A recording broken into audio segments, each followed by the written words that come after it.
നമസ്കാരം. Trump രാജ്യദ്രോഹിയും പീഡകനുമായി. ട്രംപില്ലാത്ത America സ്വപ്നം കണ്ടവർ. US പ്രസിഡന്റിനെ തീർക്കാൻ തോക്കുമായിട്ട് പാഞ്ഞുകയറി കാലിഫോർണിയൻ അധ്യാപകൻ കോൾ അലൻ. ലക്ഷ്യമിട്ടത് ട്രംപിനെയും ഭരണകൂടത്തിലെ ഉന്നതരെയും എന്ന് കണ്ടെത്തിയിരിക്കുന്നു. ട്രംപ് രാജ്യദ്രോഹിയും പീഡകനുമായി മാറിയവനെന്ന് കോൾ അലൻ തന്നെ വിളിച്ചു പറയുകയും ചെയ്തു. വൈറ്റ് ഹൗസ് കറസ്പോണ്ടന്റ് ഡിന്നറിന് പുറത്ത് വെടിയുതിർത്ത ആക്രമണത്തിന് മുന്നോടിയായിട്ട് എഴുതിയ കുറിപ്പിൽ സ്വയം വിശേഷിപ്പിച്ചത് ഫ്രണ്ട്ലി ഫെഡറൽ അസാസിൻ എന്നാണ്.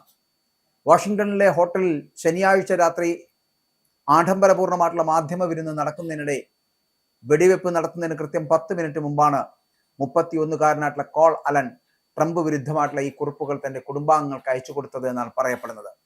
ഭീതിജനകമായ ഈ കുറിപ്പുകൾ ഒരു ബന്ധു പോലീസിന് കൈമാറിയതായിട്ട് അമേരിക്കൻ ഉദ്യോഗസ്ഥരടക്കം വ്യക്തമാക്കുന്നുണ്ട്.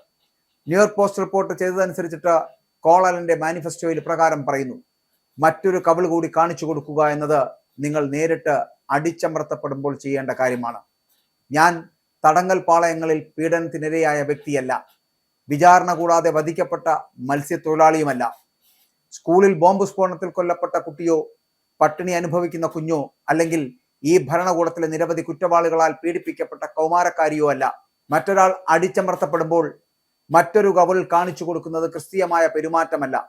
അത് അടിച്ചമർത്തുന്നവന്റെ കുറ്റകൃത്യങ്ങളിൽ പങ്കുചേരുന്നതിന് തുല്യമാണ്. ആളപായം കുറയ്ക്കുന്നതിനായിട്ട് ഞാൻ സ്ലഗുകൾക്ക് പകരം ബക്ക്ഷോട്ടുകൾ, അതായത് ഈ ഭിത്തികളിലൊക്കെ അധികം തുളച്ചു കയറാത്തവ ആണ് ഉപയോഗിക്കുന്നതെന്നാണ്. വെടിവെക്കുന്നതിന് ലക്ഷ്യസ്ഥാനത്തെത്താൻ ആവശ്യമാണെങ്കിൽ അവിടെയുള്ള ആരെയും വകവരുത്തുവാൻ ഞാൻ മടിക്കില്ല എന്നുകൂടി, അതായത് പീഡകനും രാജ്യദ്രോഹിയുമായിട്ടുള്ള ഒരാളുടെ പ്രസംഗം കേൾക്കാൻ തിരഞ്ഞെടുത്തു വന്ന എല്ലാവരും കുറ്റകൃത്യത്തിൽ പങ്കാളികളാണ് എന്നുള്ള അടിസ്ഥാനത്തിലാണ് കോൾ അലൻ ഇത്തരത്തിലൊരു വാചകം എഴുതി ചേർക്കുന്നത് എന്നുള്ളതാണ്. അതായത് അവിടെയുള്ള ആരെയും വകവരുത്താൻ ഞാൻ ചിലപ്പോൾ മടിക്കില്ല. കാരണം ട്രംപ് എന്ന് പറയപ്പെടുന്ന എൻ്റെ ലക്ഷ്യസ്ഥാനത്തേക്ക് ആ വെടിയുണ്ടകൾ എത്താൻ കഴിഞ്ഞില്ല എങ്കിൽ അങ്ങനെയൊന്നും സംഭവിക്കില്ല എന്ന് ഞാൻ ആഗ്രഹിക്കുന്നു എന്ന് പറഞ്ഞ് കുറിപ്പ് അവസാനിപ്പിക്കുമ്പോൾ ഭരണകൂട ഉദ്യോഗസ്ഥരായിരുന്നു, അതായത് ഈ FBI ഡയറക്ടർ കാഷ് പട്ടേൽ ഒഴികെ അലന്റെ പ്രധാന ലക്ഷ്യങ്ങൾ ഏറ്റവും ഉയർന്ന ഉദ്യോഗസ്ഥർ മുതൽ താഴെ തട്ടിലുള്ളവർ വരെ തന്റെ പട്ടികയിലുണ്ട് എന്നാണ് അലൻ വ്യക്തമാക്കുന്നത്. പ്രസിഡന്റിനെ സൂചിപ്പിച്ചുകൊണ്ട് അലൻ പ്രകാരം എഴുതി: കുട്ടികളെ പീഡിപ്പിക്കുന്നവനും രാജ്യദ്രോഹിയുമായിട്ടുള്ള ഒരാളെ എൻ്റെ കൈകളിൽ അവന്റെ കുറ്റകൃത്യങ്ങളുടെ കറ പുരട്ടാൻ ഞാൻ ഇനി അനുവദിക്കില്ല എന്ന്. ശനിയാഴ്ച രാത്രി നടന്ന സംഘർഷഭരിതമായിട്ടുള്ള സംഭവങ്ങൾക്ക് ശേഷം ഞായറാഴ്ച രാവിലെ ഡൊണാൾഡ് ട്രംപ് പ്രതികരണവുമായിട്ട് രംഗത്തെത്തി. അക്രമിയുടെ ഉള്ളിൽ വലിയ തോതിലുള്ള വിദ്വേഷം നിറഞ്ഞിരുന്നുവെന്നും ഈ ആക്രമണത്തിന് പിന്നിൽ മതപരമായിട്ടുള്ള കാരണങ്ങളുണ്ട് എന്നും ട്രംപ് തുറന്നു പറഞ്ഞു.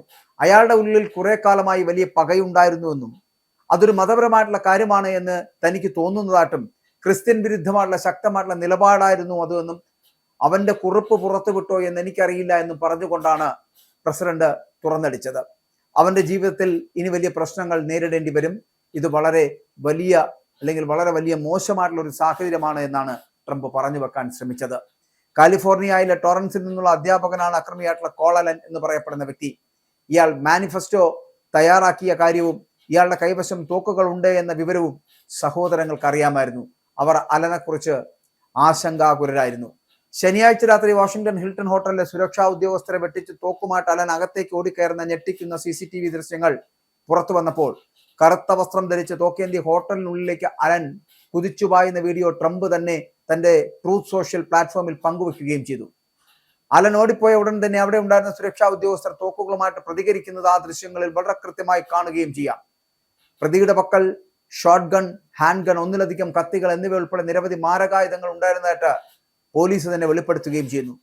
വെടിയേറ്റ നിലയിലല്ല പ്രതിയെ പിടികൂടിയത് എന്ന് സുരക്ഷാ ഉദ്യോഗസ്ഥർ സ്ഥിരീകരിക്കുകയും ചെയ്യുന്നുണ്ട്. വിരുന്ന് നടന്ന ഹിൽട്ടൺ ഹോട്ടലിലെ അതിഥിയായിരുന്നു ഈ അലൻ. പ്രസിഡന്റും മന്ത്രിസഭാംഗങ്ങളും ആയിരക്കണക്കിന് മാധ്യമ പ്രവർത്തകരും ഉണ്ടായിരുന്ന ബാൾറൂമിന് അടുത്തേക്ക് ഇയാൾ കുതിച്ചെത്താൻ ശ്രമിച്ചതായാണ് ആ ദൃശ്യങ്ങളിൽ നിന്ന് വ്യക്തമാകുന്നത് എന്നുള്ളതാണ്. വാഷിംഗ്ടണിൽ നടന്ന വൈറ്റ് ഹൗസ് കറസ്പോണ്ടൻസ് അസോസിയേഷൻ ഡിന്നറിനിടെ സെക്യൂരിറ്റി ചെക്ക് പോയിന്റിന് സമീപം വെടിയുതിർത്ത അക്രമിയുടെ ലക്ഷ്യം പ്രസിഡന്റ് ഡൊണാൾഡ് ട്രംപും അദ്ദേഹത്തിന്റെ ഉദ്യോഗസ്ഥരുമായിരുന്നുവെന്ന് US acting attorney general Todd Blanche വെളിപ്പെടുത്തുകയും ചെയ്തു. വാഷിംഗ്ടണിലെ ഹിൽട്ടൺ ഹോട്ടലിൽ വെച്ച് നിരവധി മാരകായുധങ്ങളുമായി എത്തിയ പ്രതി ഒരു സീക്രട്ട് സർവീസ് ഏജന്റിന് നേരെയാണ് വെടിയുതിർത്തത് എന്നുള്ളത്. തുടർന്ന് സുരക്ഷാ ഉദ്യോഗസ്ഥർ ഇയാളെ കീഴ്പ്പെടുത്തുന്നു, അറസ്റ്റ് ചെയ്യുന്നു. വെടിവയ്പ്പിനെ തുടർന്ന് വിരുന്നിൽ പങ്കെടുത്ത നൂറുകണക്കിന് ആളുകൾ പരിഭ്രാന്തരായി ഓടുന്നു. പ്രസിഡന്റ് ട്രംപ്, പ്രഥമ വനിത Melania Trump, vice president JD Vance എന്നിവരെയും മറ്റു മുതിർന്ന ഉദ്യോഗസ്ഥരെയും ഉടൻ തന്നെ ബാൽറൂമിൽ നിന്ന് സുരക്ഷിത സ്ഥാനങ്ങളിലേക്ക് മാറ്റുകയാണ് ചെയ്തത്. പ്രാഥമിക കണ്ടെത്തലുകൾ പ്രകാരം US പ്രസിഡന്റിനെയും അദ്ദേഹത്തിന്റെ ഭരണകൂടവുമായി ബന്ധപ്പെട്ട ഉദ്യോഗസ്ഥരെയുമാണ് അക്രമി ലക്ഷ്യം വെച്ചത് എന്ന് ടോഡ് ബ്ലാഞ്ച് പറയുന്നു. പ്രസിഡന്റ് ഉൾപ്പെടെയുള്ള ഭരണകൂടത്തിൽ ജോലി ചെയ്യുന്ന ആളുകളെ ലക്ഷ്യം വെച്ചുള്ള ഒരു പ്രവൃത്തിയാണ് അദ്ദേഹം നടത്തിയത് എന്ന് ഉറപ്പാണ് എന്നാണ് അവരുടെ തീരുമാനം. സംഭവത്തിന് മുൻപ് പ്രതി വിവിധ നഗരങ്ങളിലൂടെ സഞ്ചരിച്ചതിന്റെ വിവരങ്ങളടക്കം അന്വേഷണ ഉദ്യോഗസ്ഥർ ശേഖരിച്ചു കഴിഞ്ഞു. ഉദ്യോഗസ്ഥർ നൽകുന്ന വിവരപ്രകാരം അമേരിക്കയുടെ പടിഞ്ഞാറൻ തീരത്ത് നിന്നും വാഷിംഗ്ടണിലെത്തിയ പ്രതി ഈ ഉന്നതതല വിരുന്ന് നടന്ന അതേ ഹോട്ടലിൽ തന്നെയാണ് താമസിച്ചിരുന്നത് എന്ന് പറയപ്പെടുന്നു. രാഷ്ട്രീയ നേതാക്കൾക്ക് തൊട്ടടുത്തെത്താൻ ഇയാൾ ആസൂത്രിതമായി നീങ്ങിയിരുന്നു എന്നാണ് ഇത് സൂചിപ്പിക്കുന്നത്. ഏകദേശം 2600 അതിഥികൾ ഒത്തുചേർന്ന പ്രധാന ബാൾറൂമിന് തൊട്ടുപുറത്താണ് ഈ സംഭവം നടന്നത് എന്നുള്ളതാണ്. സ്റ്റേജിൽ ഇരിക്കുകയായിരുന്ന ട്രംപിനെ സുരക്ഷാ ഉദ്യോഗസ്ഥർ ഉടൻ തന്നെ വളയുകയും സുരക്ഷിത സ്ഥാനത്തേക്ക് മാറ്റുകയും ചെയ്യുന്ന കാഴ്ചയും നമുക്ക് കാണാൻ കഴിയും. ഏകദേശം 50 ബാർ അകലെ നിന്നാണ് അവൻ പാഞ്ഞെടുത്തത് എന്നാണ് അവർ പറയുന്നത്. അതിനാൽ ബാൾറൂമിൽ നിന്നും അയാൾ ഏറെ അകലെയായിരുന്നു എന്നും അയാൾ വളരെ വേഗത്തിലാണ് നീങ്ങിക്കൊണ്ടിരുന്നത് എന്നൊക്കെ ട്രംപ് പിന്നീട് പ്രതികരിക്കുകയുണ്ടായിരുന്നു. സുരക്ഷാ വീഴ്ച എങ്ങനെ സംഭവിച്ചു എന്ന് കണ്ടെത്താൻ അന്വേഷണ ഉദ്യോഗസ്ഥർ CCTV ദൃശ്യങ്ങളും ഭൗതിക തെളിവുകളും സാക്ഷിമൊഴികളും വിശദമായിട്ട് പരിശോധിച്ചു വരികയാണ്. സംഭവത്തിന് ശേഷം പുറത്തു വന്ന വീഡിയോയിൽ സുരക്ഷാ ഉദ്യോഗസ്ഥർ പ്രതികരിക്കുന്നതിന് മുൻപ് തന്നെ അതീവ വേഗതയിൽ പ്രതി ചെക്ക് പോയിന്റ് കടന്നു പോകുന്നത് കാണുകയും ചെയ്യാം. നിങ്ങൾ സ്വാധീന ശക്തിയുള്ള ആളാകുമ്പോൾ അവർ നിങ്ങളെ വേട്ടയാടും, അല്ലാത്ത പക്ഷം അവർ നിങ്ങളെ വെറുതെ വിടും. ഇതാണ് ട്രംപ് പറഞ്ഞു വെച്ചത്. ഫെഡറൽ ഉദ്യോഗസ്ഥനെ ആക്രമിക്കൽ, വെടിയുതിർക്കൽ, കൊലപാതക ശ്രമം തുടങ്ങിയ കുറ്റങ്ങൾ അത് ചുമത്തി പ്രതിക്കെതിരെ തിങ്കളാഴ്ച ഫെഡറൽ കോടതിയിൽ കേസെടുക്കുമെന്ന് ടോഡ് ബ്ലാഞ്ച് പറയുകയും ചെയ്തു. ഈ സംഭവത്തിൽ മറ്റാർക്കെങ്കിലും പങ്കുണ്ടോ എന്ന് അന്വേഷിച്ചു വരികയാണ് എന്നും ഇറാനുമായി എന്തെങ്കിലും ബന്ധമുണ്ടോ എന്ന കാര്യം ഇപ്പോൾ വ്യക്തമല്ല എന്നും കൂടി പറഞ്ഞു വെച്ചു കഴിഞ്ഞു ട്രംപ്. വേദിയിൽ നിന്നുള്ള ദൃശ്യങ്ങൾ പ്രകാരം സ്റ്റേജിലെ ടേബിളിലിരുന്ന് സംസാരിക്കുകയായിരുന്ന പ്രസിഡന്റ് ട്രംപും പ്രഥമ വനിത മെലാനിയ ട്രംപും പെട്ടെന്ന് ബാൾറൂമിന്റെ പിൻഭാഗത്ത് നിന്നും വെടിവെച്ചുകൾ മുഴങ്ങിയതോടെ വിരുന്നിനെത്തിയവർ ഞെട്ടിത്തെരിക്കുന്നു. ഹാളിനുള്ളിൽ പരിഭ്രാന്തി പറന്നതോടെ പലരും താഴെ കിടക്കൂ എന്ന് ഉറക്കെ വിളിച്ചു പറയുന്നുണ്ടായിരുന്നു.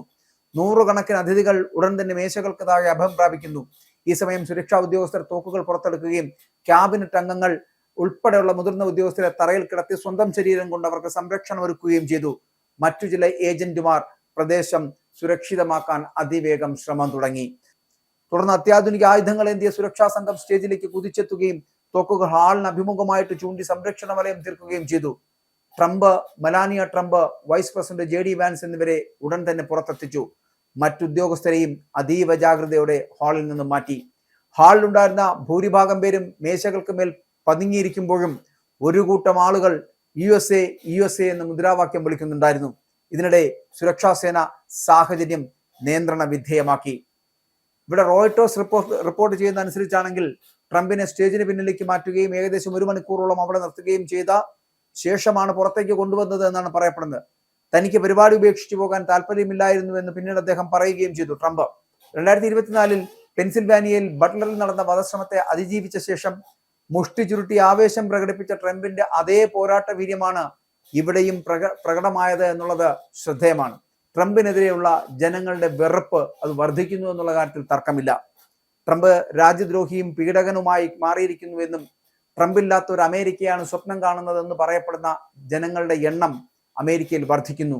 അതുകൊണ്ട് തന്നെയാണ് വീണ്ടും ഇത്തരത്തിലൊരു വധശ്രമം ട്രംപിനെതിരെ ഉണ്ടാകുന്നതെന്ന് പറയേണ്ടിയിരിക്കുന്നു.